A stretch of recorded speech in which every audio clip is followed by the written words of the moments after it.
All right. I am having all kinds of computer issues, so I had a video, but it's not gonna play, I don't think. But this is Joel, and let's see who's one person's commenting. I'm betting it's Carrie. It is Carrie. Morning, Carrie. And we'll wait and see who else is going to show up. But yeah, I was. Let me see. I'll try to refresh on that page, see if we can get that one going, and see what we can do. So yeah, the topic is world. Whoops. And let me do that. And now I can show it. See if it goes. There it is. Here at home, President Trump is considering his options on whether the U.S. should join Israel's attacks on Iran. Yep, and this comes as Iran says that would make the U.S. and its allies legitimate targets, of course, if they join in this fight. Lucas Tomlinson joins us now from Washington with the latest. Hey, Lucas. Good morning, Ainsley. President Trump continues to weigh whether or not to launch airstrikes against Iran. He spoke yesterday at the White House. They should have made the deal. I had a great deal for them. They should have made that deal. 60 days we talked about it, and in the end they decided not to do it, and now they wish they did it. And they want to meet, but it's a little late to meet, but they want to meet, and they want to come to the White House. They'll even come to the White House. So we'll see. I may do that. So, all right. So Michael promised he wouldn't keep us late, and they're coming. Well, how'd you get out? How do you get out of Michael's? Michael, I guess you just leave the studio, don't you? Okay. And Lucas is here. All right. Cool. All right. So, well, here, why don't I play it again now that, two phones. Carrie does two phones. Gotcha. All right. Chloe made it. All right. So. Here at home, President Trump is considering his options on whether the U.S. should join Israel's attacks on Iran. Yep, and this comes as Iran says that would make the U.S. and its allies legitimate targets, of course, if they join in this fight. Lucas Tomlinson joins us now from Washington with the latest. Hey, Lucas. Good morning, Ainsley. President Trump continues to weigh whether or not to launch airstrikes against Iran. He spoke yesterday at the White House. They should have made the deal. I had a great deal for them. They should have made that deal. 60 days we talked about it, and in the end they decided not to do it, and now they wish they did it. And they want to meet, but it's a little late to meet, but they want to meet, and they want to come to the White House. They'll even come to the White House. So we'll see. I may do that. Okay. All right. So there you have just one aspect of this. And wrong feed. What? Oh, Happy Bergie's here. Happy, how you doing, man? Haven't seen you since the old William days. Chantel Stoddard. Hi. Good morning. Wow. Big crowd this morning. AC's here. Who else? Did I miss anybody? All right. Cool. Yeah. So the topic is obviously, I've done a little bit of doomsday scenario stuff before. I think last time I did it was when India and Pakistan started at it with their war. So now we have wars and rumors of wars. So, and then that's probably is the biblical angle on that, especially in the Iran-Israeli conflict. What's that? Whoops. You guys have a West Coast 4-hour advantage. Well, I think it's 3, unless you're really far out. Where's 4 hours away? But yeah, I don't know if that's an advantage or not because you guys are up and awake. I'm still, I'm not a morning person, so it'll take me a little while to get up. So, yeah, Tom and Chantel come to This Way Network. Are you asking them to, or are you saying that they have? So, oh, if you want, okay, yeah, you're offering, yeah, come on over. So, Tom, who was Tom? Did I miss Tom? Not sure. Okay, so it's funny. I don't, like I said, I barely got that one up, but I have computer trouble. Oh, morning, Jacqueline. Yep. So, Todd Thomas, happy birthday. I suspected that. Okay. And Chantel's having another baby. Wow. And Thomas, happy birthday. Okay. Cool. So I've got everybody straight. Big crowd this morning. It's probably the subject matter, I would guess. Yes, the world is coming to an end. We're all going to die. Which is true. I think somebody said that a couple weeks ago. Oh, we're all going to die. I'm like, yeah, we are, one way or another. Okay, so Jacqueline's. I'm learning all kinds of stuff this morning. All right, family affair, cool. All right. So that was basically Trump explaining things, and there's a couple of different ways I wanted to go maybe with it this morning. One was the holy cow. So Chantel is your all right. Chantel is Lucas's wife. This is great. We should just do this the whole day. This is very interesting. This is the biggest crowd I've ever had, so I would bring it this morning. And by the way, congratulations then, Lucas and Chantel, on the baby. That's fantastic. So there's a couple different ways. One, showing Trump like that, I wanted to juxtapose him with Barack Obama because, there's two people that I think are primarily responsible, two leaders, other than the Ayatollahs themselves. Excuse me.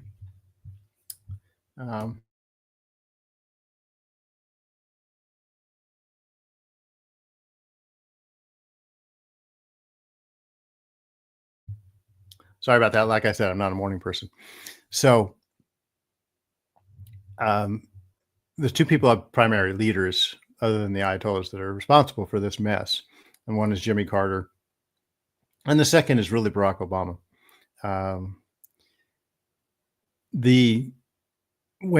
If you remember, I think it was back in 2009, 2010, 2011, there was an uprising in the streets of Iran. And the people were acting against the mullahs, the Ayatollahs, the leadership of Iran. And it was part of that Arab Spring was happening in Egypt, that whole movement in the Middle West of freedom. And it had to,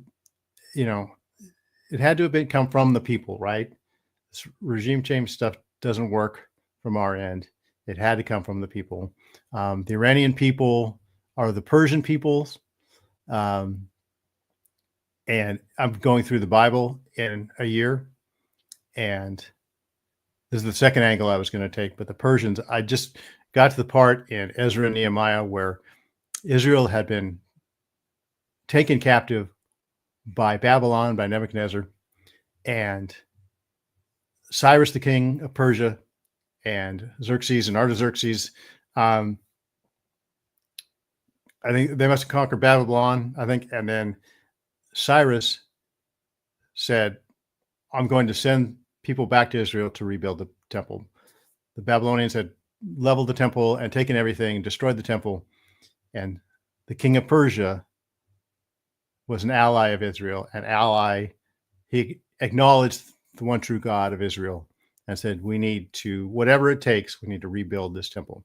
So, and I believe Netanyahu said this a while back when he was talking about, hey, he was totally telegraphing his punch, saying we're going to have to invade Iran or attack Iran, not necessarily invade, but attack.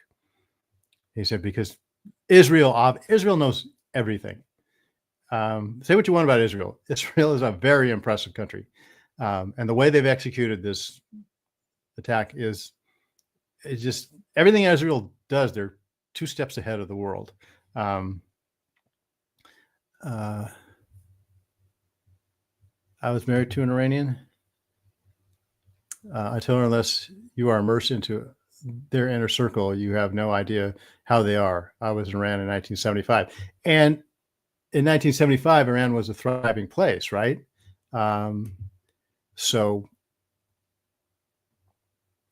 Jacqueline, notice that lots of people repeat themselves. In 1970 years, Iran threw out the Shah and took hostages, which were not set free until the Reagan came into office. Yes. And that was the Ayatollahs. That was the radical leadership. And the students, the young people in that revolution. Yeah. So it was thriving, but a coup was brewing. So, yeah, coup, whatever, so, and you've heard Christianity is growing in Iran precariously, right? So it was a thriving place. The Shah was a little messed up. And he was our guy. Like so often in our history too, we support what we think is a lesser of two evils. So the Ayatollahs, have this revolution. And yes, if you're old enough to remember, Americans were held hostage for 400 something days. It was the biggest story in the world, biggest story in America every night. Somebody used to conclude their, I think it was Ted Koppel at Nightline, day 357 of America held hostage, right? If you were there at that time. So, so the Persian people and the Jewish people have this bond, and that's what Netanyahu was talking about 3 or 4 months ago, because the Israelis knew what was happening with Iran's nuclear program. Like they know what's happening with everything. I mean, get back to it. Israel is so impressive. The way they blew up those pagers in the Hamas soldiers' pockets, to emasculate them and embarrass the worst. But who does that? Only Israel. Only Israel could be that sophisticated. If you go back to the Munich Olympics, when the Black September killed all the Israeli athletes there. When I was 12 years old, one of the first things, when I first learned about who these people are that hate Israel, and Israel's first return to the Olympics, and or first time in the Olympics. And there was one of the leaders of Black September had an apartment in Paris, and Mossad went in and duplicated his front table where he kept his wallet and keys. They made an exact replica of his table, but they made it out of like C4 explosive. And when the guy went to pick up his keys, it blew up and killed him. And I mean, who does that? Only Israel. Only Israel is 1 step and 2 steps and 3 steps and 5 steps. They're playing 4D chess, I guess. And now they have a partner in the 4D chess because they play the long game. Yeah, I remember that. Okay, and so Christianity is spreading like wildfire there. They closed down many mosques, no participation. So you got to be impressed with Israel. They've knocked out, in a matter of days, they've knocked out everything they've needed to knock out. Now they got to go after those underground bunkers. Whether we're going to give them the bunker busters, I don't know. And whether we're going to join or not, I don't know. And that gets back to Trump. And Trump, I think, is their 4D chess partner. Because for some reason, and I'll never understand this, and I remember I used to work with a Egyptian man who was a Christian, and he had a ministry to Muslims. And I remember at the time in Egypt, when Egypt went through that revolution that they had, against the Muslim Brotherhood. And I just remember the hope that there was. And then when Iran had their uprising, I remember there was some woman that was killed in the street that's kind of served as that, as the face of that revolution. So here, after all these years of Iranian-sponsored terror and trouble for the world, the Iranian people were rising up, and all we had to do was give our support to them. Verbally, really. All Barack Obama had to do was come out and say, we support fully the Iranian people's right to self-determination, and I call on the Ayatollahs to step down. And that would have made all the difference, but he didn't. He didn't. And he let that revolution hang on the vine and die. He just cut it off at the roots. And they were looking for it. If they had it, who knows? It might have been successful. We might have saved the world all this trouble. And don't forget, he also turned around and sponsored the Iranian nuclear program, $150 billion, right? So, which has been used for terror. I don't understand, really, unless some people, the old Batman line, some people just want to see the world burn. And I think maybe that's the Marxist mentality. They just want to see the world burn. So some in their warped mindset, maybe they're going to build their utopia from the ashes. I don't get it. But yeah. What does the scripture say? I will make Israel a cup of trembling. The world fears them. They can cross any boundaries.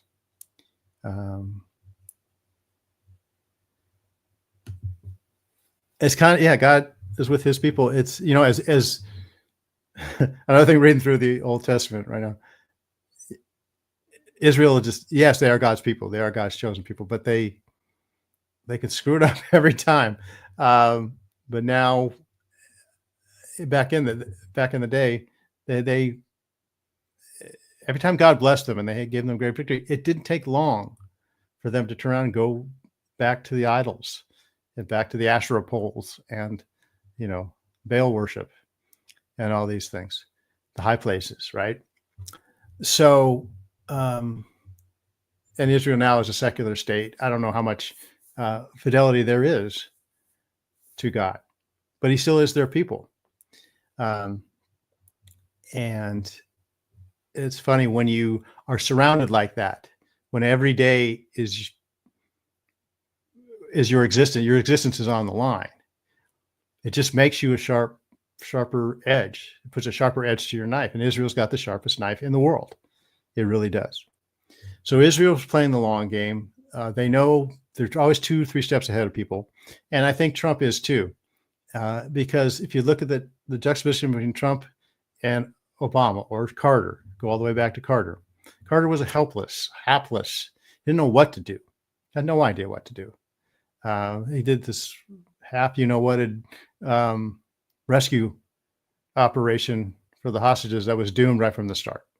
And when Ronald Reagan came in, the day Ronald Reagan was inaugurated, the hostages came back because the Iranians, they're not dumb either. They're evil, but they're not dumb.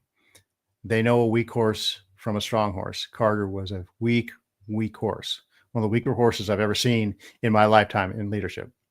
And Reagan was one of the strongest horses. Biden, there's a weak horse if there ever was a weak horse. And Trump is a strong horse. And he knows it. And he's brash about it. Reagan was quiet and good humored about it. Trump is like, hey, straighten your face. Trump plays from a position of strength, which Reagan did too. So I just want to juxtapose that.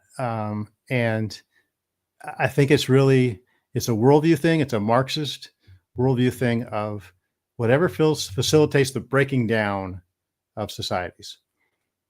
And the breaking down, I really think Barack Obama had this calculation in his head that my supporting the Iranians in their nuclear deal.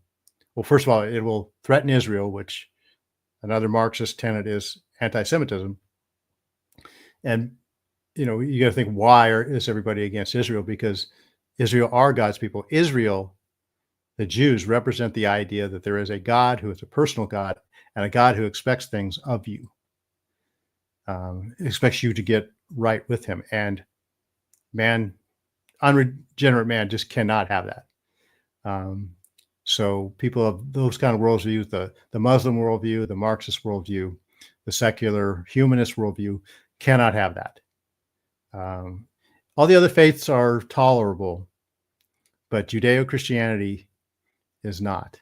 The idea that this one God, the God of Abraham, Isaac, and Jacob, is the one God who has one people that he has chosen to shine light in the world and to tell us that he's there and that he expects us to get right with him, have a right relationship with him, repent from our sins, repent from our selfishness, right? It's intolerable. So Obama had that in common with the Ayatollahs. And he saw, it's just that worldview that says, here's a chance to break down Western society or Judeo-Christian society. And then we'll rebuild from the ashes our communist utopian ideal. And somehow the Muslims will go along with us.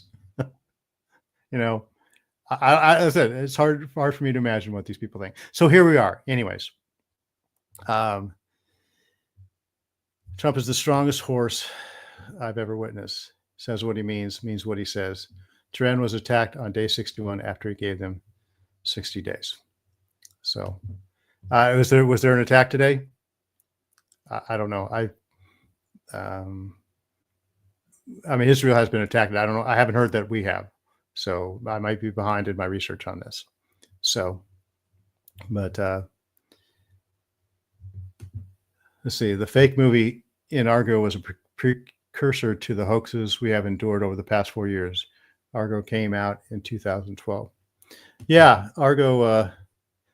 The end of it, I remember, was a little Hollywood, but I liked Argo because I think a lot of us are of that age that we went through that when we were young adults, and that whole time for me from the Munich Olympics through the hostage crisis, to me that was like 12 years old through 20 years old, kind of really formed my opinion of this conflict and what it's all about. So here we have it. We're on the verge. Israel is doing an Israeli job on this. They're doing their typical, outstanding job. They're targeting what they have to target. They're not, targeting civilians. They're not playing the stupid game that, the Palestinians play. Israel, there was a hospital hit in Israel, right? But Israel wasn't firing rockets from the hospital. They weren't, Israel doesn't do what Hamas does, right? So, but the Iranians are not surgically targeting their missiles to military installations where Israel is. So what do you guys think? Do we enter this? Do we go jump feet first into this? And with all the things that could mean, do we declare war or do we join in the attack? Do we supply Israel with the bunker busters needed to get down to those nuclear facilities? That's a tough call. It is Israel's fight, but it is also our fight. Because if Iran gets a nuclear weapon, they're not going to stop at Israel. And this is another thing about the Arab and Muslim world. The only thing that unites the Muslim world is destroying Israel and hatred for Jews and destroying Israel. So if that ever, God forbid, came to happen, it wouldn't bring peace in the Middle East. It would, now all of a sudden they wouldn't have the Jews to hate. And all of a sudden there's like, okay, we're done with the Jews now. The Sunnis will say, we got to go after the Shiites. And the Shiites will say, we got to go after whoever else, right? So the only thing uniting seems to me the Muslim and Arab world is their hatred of Israel. So, and is it World War III? I think World War III has already started, in the sense that a lot of the major conflicts that have been brewing in the world are now starting to trigger. That India and Pakistan is a huge one. They seem to have calmed down, but they're always on a hair trigger there. We've got the Russia and Ukraine war. It has to end. It just has to end, but it's not going to. So we have war on the Indian Indo-Asian continent. We have war in Europe. Now we have a war in the Middle East. Sounds like World War to me. Now, whether or not it's going to be on the magnitude of World War I or World War II, okay, Chloe, you think it started on October 7th? Yeah. I mean, that was their 9/11 or their Pearl Harbor, maybe, times what? It was their 9/11 times 10, right? The amount of, as a percentage of the population, the amount of Israelis killed in that was proportionally much bigger than 9/11 was for us. So,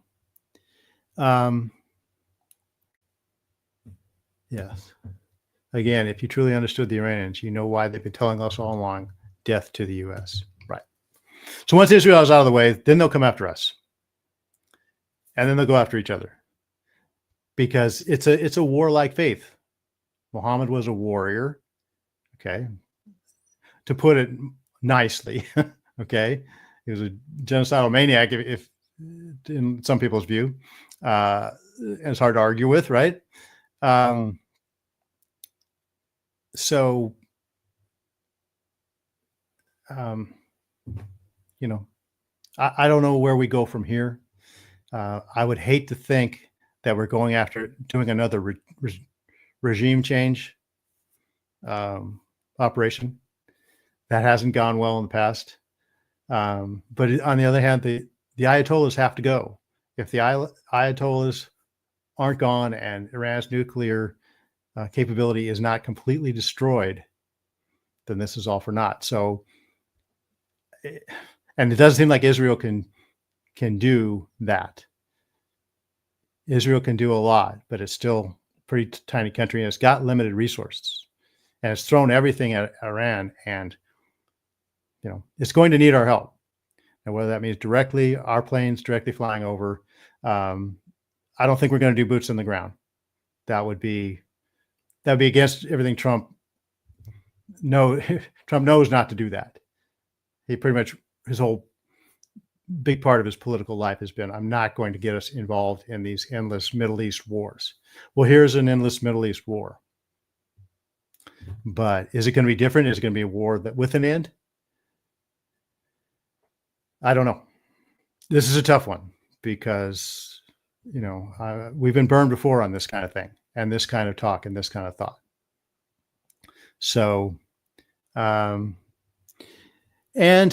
honestly, war's a little bit different now. If you look at what's happening in Ukraine and what they did with drones and AI, I'm sure Israel has employed the same kind of tactics. We've got a different animal here. So I'm not sure where this is going to go. But I think we are now officially in World War III, and we'll have to see where World War III ends, or where it goes, and how it ultimately ends.